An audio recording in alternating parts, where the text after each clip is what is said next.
உங்கள் அன்பிற்குரிய காளிராஜா தங்கமணி, உங்கள் அனைவருக்கும் எனது முதற்கண் வணக்கங்களும் வாழ்த்துக்களும்.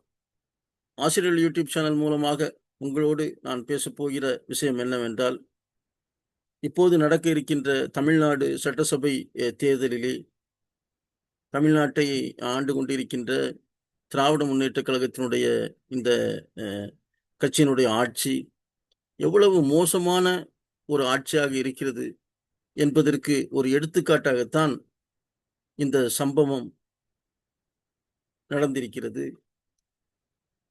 இந்த சம்பவத்தினுடைய விஷயம் என்னவென்றால், நாகப்பட்டினத்திலே உள்ள ஒரு சோசியல் ஆக்டிவிஸ்ட், ஒரு சமூக தொண்டை செய்யக்கூடிய ஒரு ஆர்வலர். அவர் பெயர் ஜாகபர் அலி. அவர் என்ன செய்தார் என்றால், இந்த நாகப்பட்டினம் மாவட்டத்திலே திருமயம் என்ற அந்த பகுதியிலேயே நடந்த கல் குவாரிகள், மலையை வெட்டி அவர்கள் வித்துக் கொண்டிருக்கிறார்கள். அந்த மலையை வெட்டி விற்கின்ற அவர்கள் தான் பணம் கொடுத்து எடுக்காத இடங்களிலும் அவர்கள் அந்த மலையை வித்துக் கொண்டிருக்கிறார்கள். இல்லீகல் மைனிங் என்று சொல்லக்கூடிய அந்த தவறான செயலை செய்கிறார்கள் என்று காவல்துறையிலே அவர் ஒரு கம்ப்ளைண்ட் கொடுக்கிறார். அந்த கம்ப்ளைண்ட் வாங்கி கொண்ட அந்த காவலர்கள், இப்படிப்பட்ட ஒரு முக்கியமான விஷயங்கள் என்றால் அதை யாரிடமும் சொல்லக்கூடாது. அவர்கள் அதை, ஏனென்றால் இது ஒரு ஒரு சாதாரண ஒரு மனிதர். இந்த ஒரு சாதாரண மனிதர் ஒரு மிகப்பெரிய ஒரு பணம் வைத்திருக்கின்ற, இந்த மாதிரி தொழிலை செய்யக்கூடிய, தவறான செயலை செய்யக்கூடிய இவர்களை பற்றி அவர் சொல்லுகிறார் என்றால், இந்த காவல்துறையினர் அதை யாரிடமும் சொல்லக்கூடாது. ஆனால் இவர் காவல்துறையினரிடம், அதேபோல் தாசில்தாரிடமும் இந்த கம்ப்ளைண்ட் எல்லாம் கொடுத்திருக்கிறார். அவர்கள் யாரோ இதை தவறு செய்கின்றவர்களிடம் போய் சேர்த்து விட்டார். அதனால் இந்த மாதிரி ஜாகபர் அலி, நீங்கள் செய்கின்ற தவறுகளை இவர் இந்த கம்ப்ளைண்டாக கொண்டு வந்திருக்கிறார் என்று அவர்கள் சொல்லிவிட்டார்கள். அதை போன்று இந்த ஜாகபர் அலி அவர்கள் மீடியாக்களிலும் அவர் இந்த மாதிரி விஷயங்கள் நடக்கிறது என்பதாக அவர் சொல்லிவிட்டார். இதையெல்லாம் கேள்விப்பட்டு அந்த இந்த மாதிரி குவாரி ஓனர்கள் என்ன பண்ணினார்கள் என்றால், அவரை ஒரு ஆக்சிடென்ட் மூலமாக அவரை கொலை செய்து விட்டார்கள். இப்படிப்பட்ட ஒரு நிகழ்வு தமிழ்நாட்டிலே இந்த ஆட்சியிலே நடக்கிறது. அதாவது சாதாரணமான ஒரு ஆட்கள் எந்த விதமான பொது காரியத்திற்கும் போகக்கூடாது. இந்த மாதிரி பொது சொத்தை கொள்ளையடிப்பவர்களை பற்றி யாராவது பேசினால் அவர்கள் இந்த உலகத்திலே வாழ முடியாத ஒரு சூழ்நிலையை இந்த அரசாங்கம் இங்கே நடத்தி கொண்டிருக்கிறது என்பதற்கு ஒரு எடுத்துக்காட்டு இது.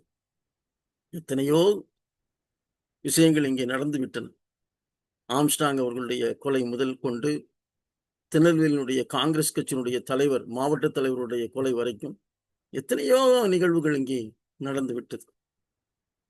அதே போன்று அங்கே காரைக்குடி மாவட்டத்திலே சார்ந்த அங்கே அம்மன்புரத்திலே கூட ஒரு விஷயம் நடந்தது.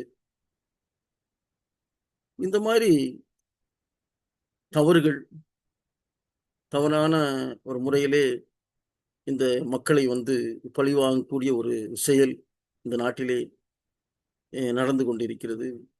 தமிழ்நாட்டிலே இந்த அரசாங்கம் அதற்கு எந்த நடவடிக்கையும் எடுத்தது போல தெரியவில்லை. இப்படிப்பட்ட ஒரு தவறான ஒரு அரசாங்கம் தமிழ்நாட்டில் இருக்கிறது என்றால், இது இந்த மு.க. ஸ்டாலின் அவர்களுடைய அரசாங்கத்தை தான் நாம் பார்க்கிறோம். நாமும் பல அரசாங்கங்களை பார்த்திருக்கிறோம். ஆனால் இது போன்று ஒரு மிகவும் ஒரு தரம் தாழ்ந்த ஒரு செயலற்ற ஒரு ஆட்சியை தமிழ்நாடு பார்த்து கொண்டிருக்கிறது. தமிழ்நாடு படித்த மாநிலம் என்று சொல்கிறார்கள். மாநிலத்துடைய முதல்வர் 50 ஆண்டு கால அனுபவம் என்கிறார்கள். ஒரு ஆங்கிலத்தில் ஒருத்தர் ஒரு கேள்வி கேட்டால் அவருக்கு டிரான்ஸ்லேட்டர் மூலமாக அவருக்கு அதை அவர்கள் தமிழிலே அவர்கள் அதை மாற்றி சொல்லி அதற்கு பிறகு இவர் பதில் சொல்ல வேண்டிய ஒரு சூழ்நிலை இருக்கிறது. அதனால ஸ்டாலின் அவர்கள் தன்னையே மிக தகுதி வாய்ந்த ஒரு முதல்வராக அவர் தன்னை வளர்த்து கொண்டிருக்கவில்லை. தமிழ்நாட்டில் எத்தனையோ விஷயங்கள் நடந்து கொண்டிருக்கின்றது. எவ்வளவோ கஷ்டங்களை மக்கள் பட்டு கொண்டிருக்கிறார்கள். இந்த தமிழ்நாடு என்பது ஒரு சுயமாக இயங்கக்கூடிய ஒரு மாநிலம் அல்ல. மத்திய அரசாங்கத்திலேயே பணம் வாங்கி இங்கே செலவு செய்ய வேண்டும்.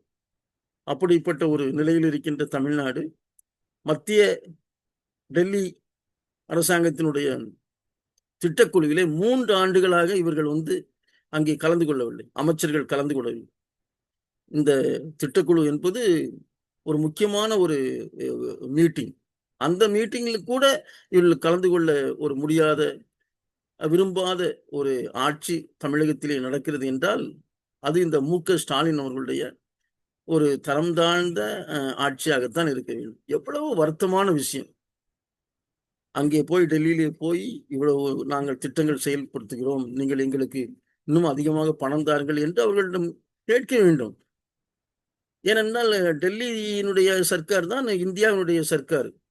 ஆனால் இவர்கள் இந்த மக்களை எல்லாம் ஏமாற்றி இவர்கள் தான் பெரிய ஆட்கள் போன்ற ஒரு மாயை தோற்றத்தை இவர்கள் உருவாக்கி டெல்லிக்கே போகாமல் 3 ஆண்டுகளாக தமிழ்நாட்டினுடைய இந்த கடன் சுமை இவர்கள் ஆட்சிக்கு வரும்போது 4.5 லட்சம் கோடியாக இருந்தது. இன்றைக்கு 10.5 கோடியாக மாறி இருக்கிறது, உயர்ந்திருக்கிறது. பல்லாயிரக்கணக்கான கோடிகள் ஆக்சுவலி நாம் இந்த வட்டியாக ஒவ்வொரு மாசமும் வட்டியாக பல்லாயிரக்கணக்கான கோடிகள் நாம் கொடுத்து கொண்டிருக்கின்றோம் என்பதெல்லாம் நினைக்கும் போது நமக்கு மிகவும் வருத்தமாக இருக்கிறது. நாம் கோயம்பேடு பஸ் ஸ்டாண்ட்லேயே போய் பார்த்தால் இரவிலே கீழே பிரிப்பதற்கு துணி கூட இல்லாமல் நம் மக்கள் படுத்துக் கொண்டிருக்கிறார். அப்படிப்பட்ட ஒரு அவலமான ஒரு சமூகம் இருந்து கொண்டிருக்கிறது.